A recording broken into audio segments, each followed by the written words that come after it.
Okay, go on. Okay, you know how I've given the reasons why I think there's suffering? Correct. Do you think that my reasons are legit and they're not over hasty, or do you think I am being too either simplistic or trying to find reasons when they're not sufficient in like it's not the point to try to find reasons, but I'm trying to find reasons anyways. I mean, how do you see like what? Because you've heard what I've come up with as far as why I think there's that would suffer, right? Yes. Yeah. What do you think of what I've come up with?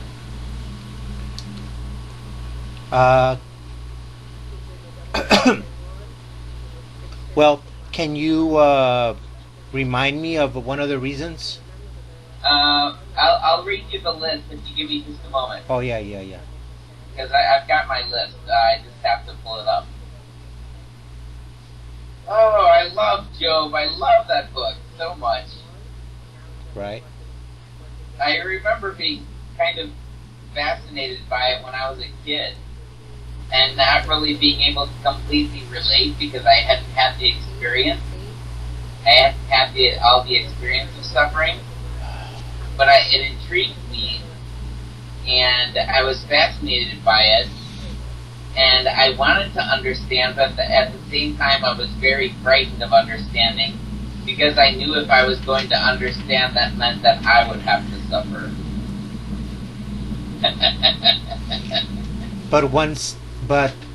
But we suffer whether we understand or not. But when we understand the suffering, then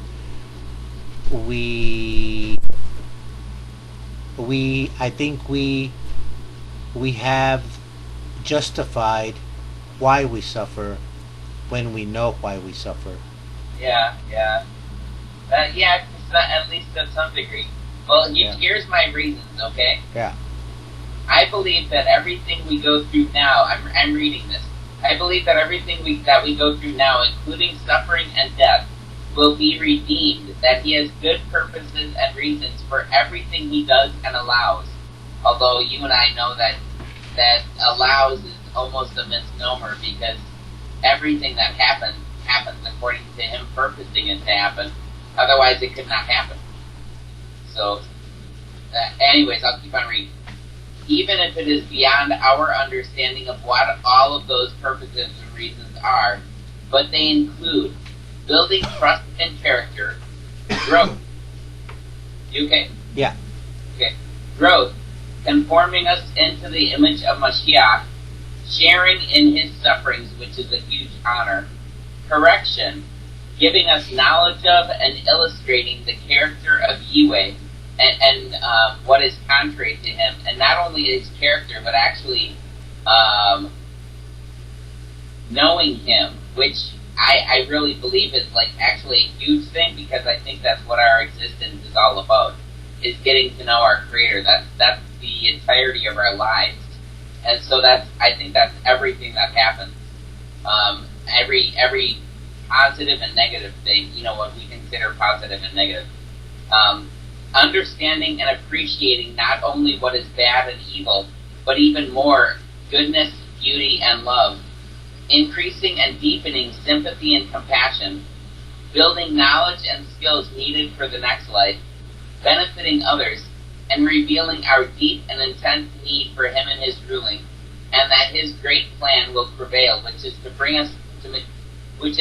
to maturity all of creation, and then to create anew and to conform us into the likeness of his Son, which is his image, and to reveal the ultimate, the full essence and substance of Yahweh. Yep. Yeah, that's what I think it is, to reveal the ultimate. But I would also say that since he is love, I think that that love is the primary. I think love is the primary reason for it and for everything, but I think definitely for suffering and for difficulty and anything that we agonize over, anything like that. Yes, I like your list. Oh, good. Yes. I think that we suffer because we are His creation. He's the creator. Uh, whether we suffer or we don't suffer, whether we're happy or sad, sick or not sick, uh, it's part of the animation, part of our animation, the way we are being allowed to exist, whether suffering or not. Was it the notion of? Yeah, I agree. And so He's the creator. We're His creation. Uh, is God just in allowing us to suffer? God cannot be judged because He has no equal, and we are not His equal. Therefore, what He does to us, even though it makes us angry, to Him it doesn't really matter. Or maybe it does matter, but it has to be this way so that He could prove or come across with, like, the points that you brought up. And therefore, if there is no suffering, there could be no healing. If there is no suffering, there can be no compassion. And if there is no suffering, there can be no mercy, which are all qualities of love: compassion, mercy, and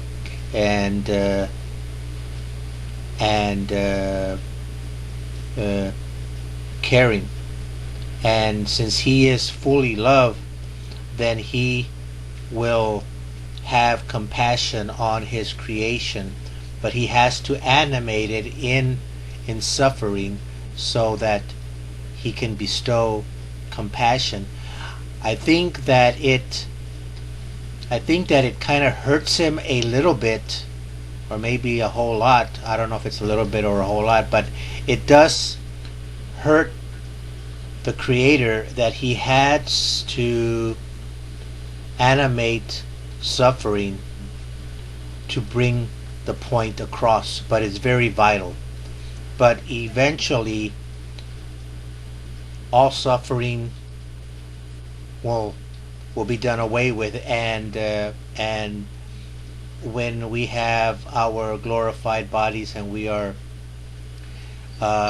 eternal beings, then we will not know suffering anymore. There will not be a contrast, so we will not know suffering, we will not know mercy, we will not know healing, because we will no longer be human. So to say, is God just in allowing us to be animated the way that we are? I would say yes. Yet God created and animated us, and within the human species we need justice, we need laws and regulations for ourselves. And these laws and regulations govern us as human beings so that we can know how to live according to the laws and regulations of love and respect, and not to steal, not to murder, not to lie, and so on and so on. And so justice is a word that only applies for people, because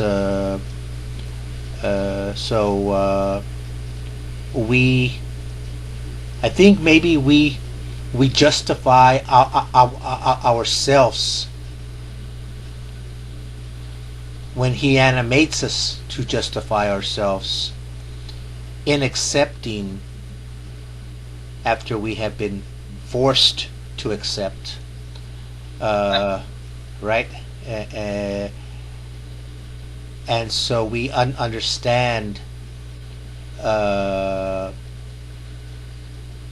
not to its totality, but to a certain point, we understand God is just, the Creator is just in His animation of the universe and of human suffering and the chaos in the universe, because not only is humanity suffering, but the universe suffers also, and one day it will all be done away with, because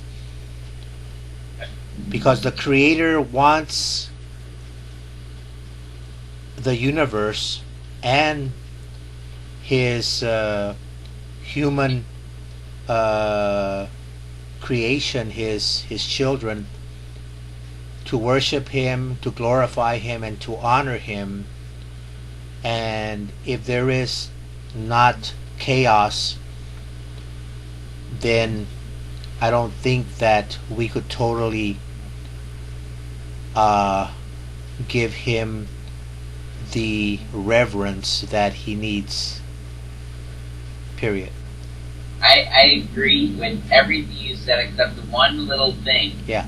And I'll get to that in a second. But you said so much, and there's so much I want to comment on, and I agree with. So I'll try to remember as much as I can. Okay, I like, we're not in a position to judge because we don't have adequate information. So we would have to be able to see, like, say, with, say, some suffering that you have, okay? You have to see all of the effects that suffering is going to produce. So, like, say something happens, you know, whether you stub your toe or you crack a tooth or whatever it is, that's some kind of suffering that you have. Whether you caused the suffering or not is almost irrelevant. Something happens and you suffer either through your actions or through someone else's actions or something else's actions. Somehow you suffer. So you don't know, none of us know the full implications, the full ramifications and effects that suffering is going to have, either on you with, like, the rest of your life, and not just the rest of your life, but your next life, because you're going to live again. I mean, that's the fact and truth and reality for every single human being, is everyone's going to, when they die, it's going to be like going to sleep. They're not going to have consciousness, and eventually they're going to wake up, and it's going to be like not much time has passed as far as, like, when you go to sleep and when you wake up. I mean, unless you dream, there's really not a sense of loss of time usually. So everybody goes to sleep. So whatever suffering has happened, there's going to be effects from that suffering that will be effects for you, not only for the rest of your life, but into the next life. And none of us are able to predict what those effects will be. And you may have effects on other people. And of course, since the Creator is love, and the Creator instructs all of us to love, that's His design for humanity, and His design will be accomplished, even if it's not. I don't think it's going to be fulfilled for anyone in this life. That the instruction to love Him and love each other. None of us really completely fulfill it in this life, but it will be fulfilled. So in the next life, it's going to be fulfilled. I'm trying to remember what my point was. So maybe part of the reason you're suffering is in fulfillment of love, because that's really His instruction, and that's what all of His instructions, like all the instructions that you were talking about, don't murder, don't rape, don't steal, all those things, they all revolve around, they're all breakdowns of the instruction to love. And that's what we're made for, because we're made to be like the Creator, and since the Creator is love, we're made to be loved too, but we're in the process. Right now we're just in the process. And part of that process obviously, I think, involves suffering and difficulty. And then, so I think, like the suffering that we have to endure or any difficulty that we have, well, that may be playing into loving others in a way that we may not understand or appreciate or realize or anything like that, you know? Yes. But I do think it's very interesting because in order to claim that the Creator is not just, they have to know the full spectrum of His knowledge and what He does, and no human being is in a position to know that. Yes. You know, all we can do is, say we're in pain or suffering, all we can do is just moan and groan and be like, hey, I'm suffering, I mean, we can't really say, you're so wrong for making me suffer, because we're not in a position to be able to, we don't have enough information to be able to make the claim, Right, yeah. We can say, Heavenly Father, you are wrong to make me suffer, but of course, when we say that, He gave us those words so that we could say, right. so that we could say it just for our satisfaction. And our benefit, because Yes. what will actually happen, I think, at least in my experience, is, well, I know that if I say something like that, I know that I'm wrong, and I know that eventually I'll find out how I'm wrong. I know that statement is wrong, and eventually I'll find out how that statement is wrong. So if I say, you're so unjust, or you're so wrong for doing this, or whatever, eventually I'll find out how I'm wrong, and that's okay. Right. But it's okay, but it's good. I think it's good to have a perspective to know that if you say something like that, you're wrong, and someday you're going to find out just how wrong you are. But talking about being wrong, I mean, being wrong is an aspect of humanity. Right. Yes. We can be wrong within ourselves, but when God reanimates us, when the Creator reanimates us after we have been asleep, after we have been dead, and He's going to tell us, you have done nothing wrong, because I animated you to be the way that you were. Oh, that's really, really interesting. So, because we do things that are wrong. Yes. In a way, so they're wrong and they're not wrong at the same time, because they're not wrong because the Creator's animating us to do Right. that. But they are wrong because they're contrary to love. Yes, So, they're contrary to love in the human realm. yeah, and they're contrary to the true nature of the Creator, since that's all. Yeah. That's the only way that love can even exist, is according to since the Creator is love, it's got to be according to the Creator. So, wow, that's fascinating. That's awesome. So the Creator has to save every human being, no matter how evil, how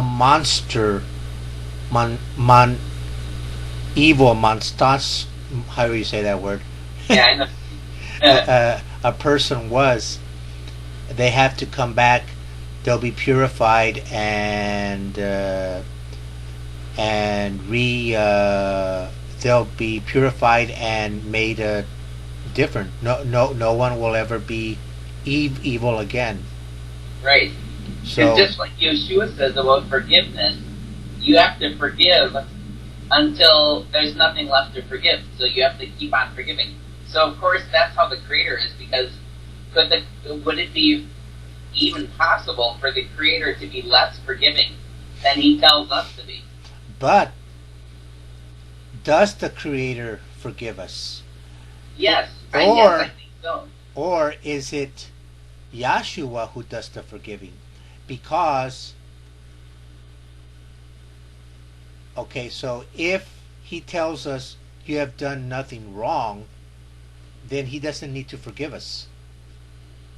But for our benefit, He he purifies us and removes the chaos and the evil that he had had put in us,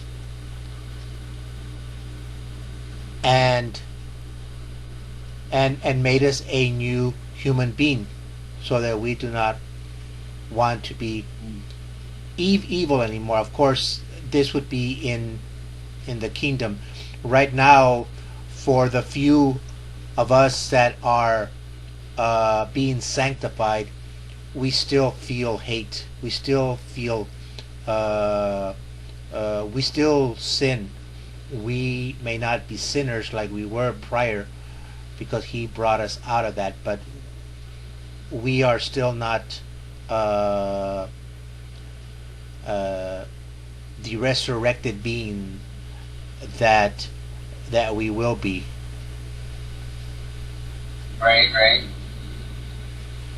Okay, so the one thing that I disagreed with you on Uh-huh. is you said that I think you said something, and you can correct me if I'm wrong, but I think you said something to the effect that in the next life we won't be human, and I disagree. I think that we will be human, but it's right now we're in the age of contrast, so we're afflicted with dying and with being faulty and not. I don't think we're complete in this life. I think that we can identify other humans, but we're not complete. Our humanity is not complete. We're unfulfilled because we're dying, and because we I can't think of the word.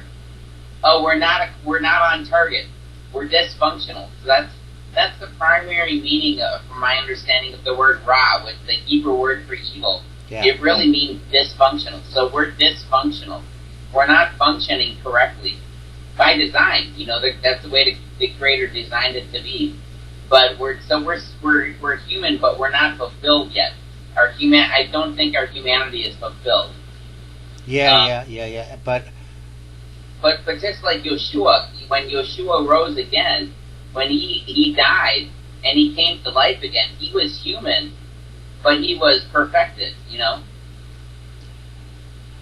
I don't know if that's what He will instill into our thoughts, so that we will call ourselves humans in the kingdom. I think that the word human refers to the way that we are now, Oh, yeah, you could be very right. which is very chaotic, and therefore, if we use the same term in the kingdom, then that means that we are still chaotic. So we cannot be using the same term human in the kingdom. I think. I see what you're saying, and I agree. I think it's a matter of perspective. I think that we'll be beings and people. Yeah. So you'll be Carlos. You'll be the same Carlos in a way, but in another way you won't be, because you'll be done with dying and corruption and all that stuff. Correct. So right. if you look at human as being a mortal person, a mortal, corruptible, dying person, well then then we wouldn't be human. But if you look at it as like a person being as the Creator created us, but instead of having dying and corruption and all of that crap, we're going to be done with all that stuff. I think that's just the way I was thinking of it. It's because it's not like we're going to be aliens or something like that. It's not like you're going to be some creature that doesn't exist right now. Well, in a way it doesn't, but in a way it does. Yeah. Still Carlos. Yeah. We probably will look the way that we look, except that we'll have a glorified body. Like I think that we won't have blood. Yeah. Because if you have blood, then that means that you can die again. Maybe, yeah. I'm very curious to find that out. That's very, very interesting. Yeah. I'm trying to remember if there was anything else I was going to say on Job and suffering. I felt like there was. I'm trying to remember. Oh, I was just going to mention that towards the end of that video, the video of Read Scripture series Job, it's not like, and I know in the book of Job, Yahweh says, Job has spoken rightly about me, but I want you to pray for your friends, because they spoke wrongly about me. They did not speak what was right, which I thought was very, very interesting. Because if you look at what Job says about the Creator is basically saying, yeah, he's being more accurate. At least that's the way I take it. And Right. so some of what what Job was saying about the Creator was, in fact, they even had a quote in the video. Oh, excuse me. But I wish I could remember the quote. Oh, I can't remember the quote. But basically, the same thing that the Creator does to the wicked, the Creator also does to the innocent. Okay. Which I thought was very, very interesting. I'd have to be able to really comment more about it, I have to go back and read. Right, and Job, excuse me, Job wasn't being punished. He was being tested. He was being refined. He was being purified. Oh yeah, that's another thing. Because in the video they say that the reason for Job's suffering is never given. Because Job and his friends come to visit Job, and for the first week they just shut up and they don't say anything because they can see how much he's suffering. Then Job starts complaining about his misery, and then they start going back and forth, Job and his friends. And then after they go back and forth, at the end of the book, Yahweh comes in a whirlwind, and he says, and because Job wants an audience with Yahweh, wants to, have not a confrontation, but be able to speak face to face with Yahweh. So Yahweh comes and he says, okay, now I'm going to question you. And he says, where were you when with all this stuff happening? How much do you understand of all of my creation? And so, I'm kind of paraphrasing, but basically, if you're able to understand all of what I'm doing, then maybe, are you even able to understand everything that I do? And Job basically says, okay, I was wrong, I spoke hastily, I repent, basically. I turn back to you because I was wrong in what I was saying. I'm paraphrasing, but right. So then Yahweh says, pray for your friends because they spoke wrongly about me, but you spoke rightly. And then after all that, it talks about how Yahweh brings Job to health and restores a lot of good to him and stuff. But I don't think it ever really says exactly why Job was suffering. It doesn't say. Although at the beginning... Yes, it does. You think it does? The reason why God, the Creator, made Job suffer was because Satan went before the Creator and said, if you take away everything from him, then he will curse you or something. That the only reason that Job loves you and blesses you and honors you is because you have blessed him with so many things. But take away everything from him and see that he will curse you. So the reason for Job's suffering is so that Satan can see that Job would not go and do what Satan says. Great. I think that's part of it. I think that's the reason that you can see Yeah. when you read it, but I think that there's deeper reasons Oh for it. I think yes. that the, Yeah. yeah, Yeah.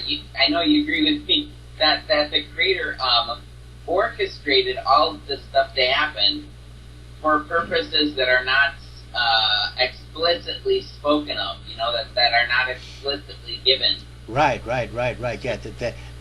That's why, like I said earlier, I believe that his suffering, beside it being to show Satan, was to was to purify Job and to show him the contrast of the way that he had been uh, living prior to his affliction.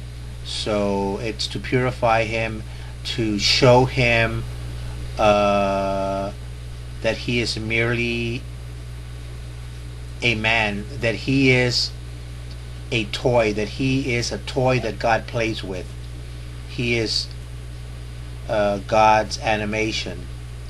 But I would also say, I mean, I totally agree, and I think that along with that, it's a growth and maturity. Yeah. So because you know, there's experiences that you have Yes. that it doesn't mean there was something wrong with you before you had those experiences, but having those experiences made you more mature. You know. Yeah. There wasn't anything wrong with you before the experiences, but you hadn't gained that aspect of maturity until after you had the experiences, and I think that's part of it. I agree. I agree. Yeah. So I'm trying to remember if there was anything else. I think that's most of it, at least. Maybe all of it. I can't remember, but Yeah. Yeah. So remember. oh, I remember. Okay. I remember. All right. So as far as any additional reasons for Job's suffering, I think that I agree on everything that we've said, but I think that there are also deeper answers Yes. that aren't explicitly given in the scripture, that are even in addition to what we've talked about, and that if you look at the book of Job and you I don't know if you should say meditate or really think on it and try to draw out what's there, what's going on beyond what's just written. I don't know. I'm trying to figure out how to say this, but basically, that you can see the answers for things that are even in addition to what we've talked about by looking at the book, even though it's not explicitly written. You know what I'm saying? Yes. Are you okay? I think so. Good. Okay, yeah, that's the other thing I was trying to remember. So, I think that's everything that I wanted to point out my thoughts about it. Okay. Good. So I can, in the recording. So this has been YirmeyahuWeeps, and I don't know who I am. Carlos Gomez. Over here.